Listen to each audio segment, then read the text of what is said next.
Tudo bem, pessoal? Professor Beto com vocês mais uma vez. Filosofia, e hoje a gente vai dar sequência dos contemporâneos. Algumas coisas legais que já caíram no Enem, que caem direto no Enem, que caem em vários vestibulares pelo Brasil, pessoal. Nós vamos começar com uma pessoa bastante interessante, o Ran Jonas, nascido em 1903, falecido em 1993, pessoal. Ele é um judeu alemão. E ele é tido como um dos primeiros bioeticistas do mundo, ou seja, um dos primeiros caras que falaram sobre bioética, a ética da vida no mundo inteiro. Vamos ver por quê, vamos ver como, vamos entender qual é a do Ran Jonas e seus princípios fundamentais. A tese básica, o trabalho básico do Ran Jonas, pessoal, nós chamamos de ética da responsabilidade, ou vocês podem encontrar ainda como princípio da responsabilidade, certo? Moçada, eu esqueci uma coisinha rápida, eu vou pegar ali, só um momentinho. Opa, tô pegando aqui, peguei. Pronto, esqueci isso aqui para passar os slides, pessoal. Eu estava tão animado em começar logo que esqueci isso aqui. Vamos dar uma olhadinha então.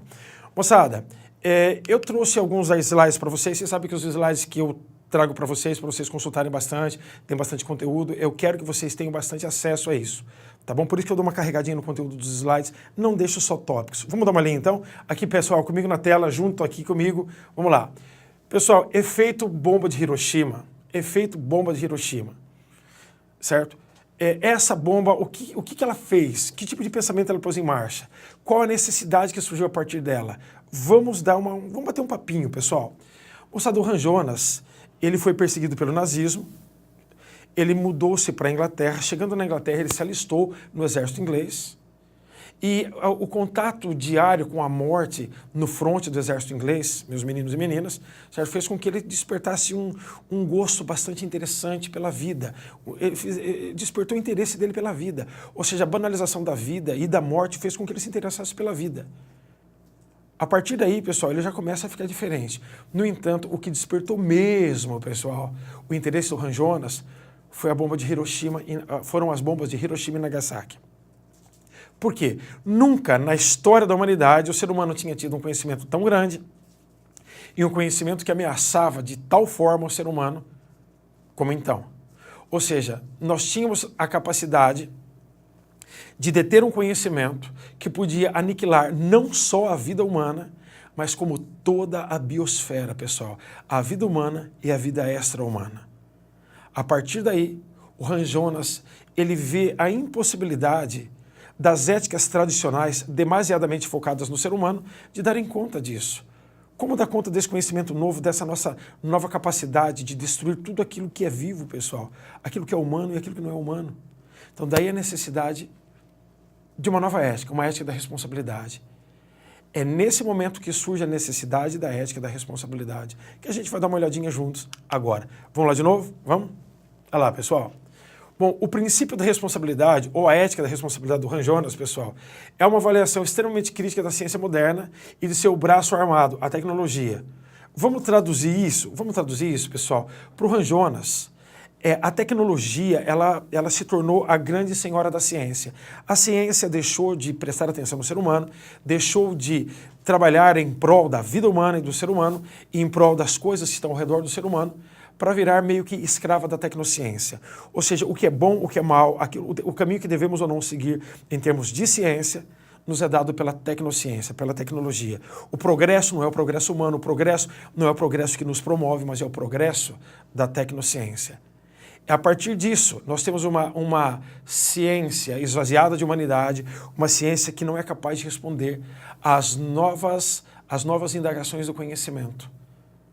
Ou seja, para o Ran Jonas, pessoal, nós temos que responder para nós mesmos, seres humanos, para os outros, para nós, enquanto seres humanos, para os outros seres humanos, para toda a vida extra-humana que nos rodeia e também para os não nascidos, aqueles que não nasceram ainda, pessoal. É um momento bastante interessante da ética dele. Vamos dar uma olhadinha?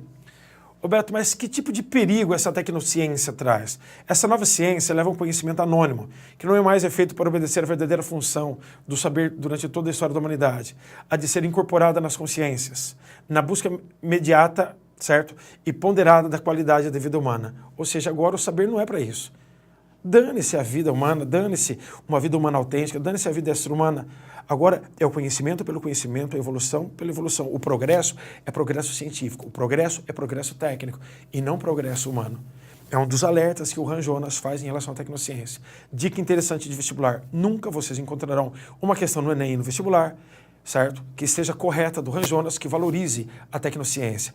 Ele é um grande crítico da tecnociência, ou seja, dessa ciência desumanizada, escravizada pela técnica. Entenderam, pessoal? Vamos dar mais um passo? Aqui, pessoal, ainda falando da crítica à tecnociência, do perigo da tecnociência.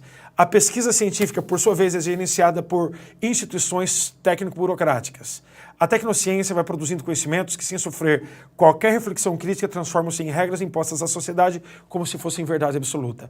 Ou seja, é como se a tecnociência, pessoal, ela desse a si mesma, certo? A capacidade de estabelecer regras, de estabelecer parâmetros para o ser humano, para a vida e para a sociedade, baseados nela mesma.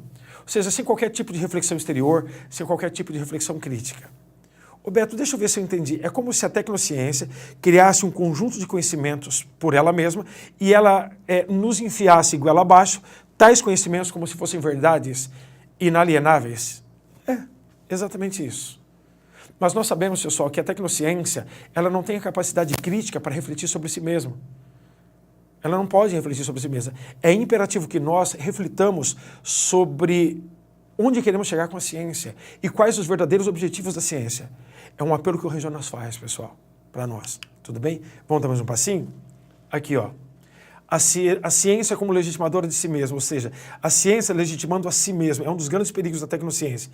Para que haja responsabilidade é preciso existir um sujeito consciente. No caso nós, pessoal, nós seres humanos devemos recobrar a nossa consciência, certo? E nós devemos reconquistar o nosso lugar de crítica e o nosso lugar de destaque como seres humanos. Beto, mas por quê? Porque nós somos seres humanos, pessoal. E a ciência é um produto humano, certo? Ocorre que o imperativo tecnológico elimina a consciência, elimina o sujeito, elimina a liberdade em proveito de um determinismo protagonizado pela ciência. Ou seja, pessoal, resgatar o nosso papel de ser humano, o nosso papel crítico, o nosso papel de sujeitos de direito, certo? Ou seja, o Hans Jonas não é o inimigo da ciência, ele é o inimigo da ditadura técnico-científica que determina os rumos do ser humano sem sequer indagar ao ser humano, que é o grande protagonista da história, certo? Sobre as consequências, sobre os efeitos colaterais. Tá bom, pessoal?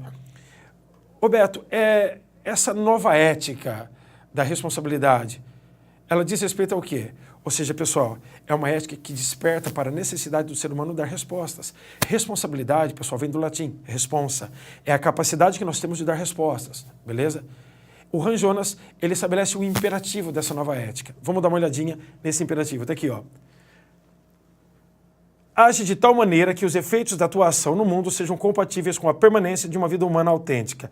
Traduzindo, a sua ação será correta, a sua ação será ética, se a sua ação for compatível com a permanência de uma vida humana autêntica. Ou seja, tudo aquilo que denegrir a natureza, tudo aquilo que afetar diretamente a vida humana, tudo aquilo, pessoal, que atentar contra a vida humana, a vida extra-humana e a vida dos não-nascidos será censurado pelo Hans Jonas. Beleza? Vamos dar mais um passo? Tá aqui, ó. Qual é o fundamento desse novo imperativo? Por que esse novo imperativo é tão importante? Por causa da vulnerabilidade da natureza, pessoal. Nunca na nossa vida a natureza foi tão vulnerável. Nunca. Nunca nós tivemos um conhecimento tão grande e um conhecimento que pudesse promover um conjunto de efeitos colaterais tão indigestos e indesejáveis que pudessem acabar não só com a vida humana, mas com toda a biosfera. Então, só a vulnerabilidade da nossa vida já é, a vulnerabilidade de toda a biosfera, pessoal, e da natureza, já é um motivo bastante interessante para que nós adiramos a esse novo imperativo. Age de tal forma que nós não interfiramos numa vida humana autêntica no nosso planeta. Vamos dar mais um passinho aqui, certo? Uma coisa bastante interessante, pessoal, além da vida humana, além daqueles que estão à nossa volta, além da vida extra-humana, beleza? O Hans Jonas fala da ulteridade. O que é a ulteridade? É preocupar-se com os não-nascidos. É preocupar-se com aqueles que não nasceram ainda. É preocupar-se, pessoal, com as gerações vindouras. Essa é uma coisa das mais interessantes que eu considero nesse filósofo. Preocupar-se com aqueles que não nasceram ainda. E uma coisa interessante que o Hans Jonas nos diz, pessoal, é a heurística do medo. O que é a heurística do temor ou a heurística do medo? Ou seja, é que nós, entendendo o processo, entendendo como as coisas funcionam e entendendo os possíveis efeitos colaterais e as possíveis consequências de uma tecnociência cega que só quer o próprio progresso, nós possamos refrear, nós possamos dizer, alto lá, vamos refletir, alto lá, vamos dialogar, alto lá, vamos ver o que é melhor para nós, não o que é melhor só para a ciência. Esta é a heurística do medo. Não é um medo paralisante, é o entendimento de que nós podemos nos dar mal. E a partir daí, pessoal, refletir sobre o que queremos para nós e os novos passos que devemos dar em termos de ciência, em termos de conhecimento. Pessoal, aquele abraço, Deus abençoe muito vocês, eu espero vocês na próxima aula. Professor Beto, um abraço.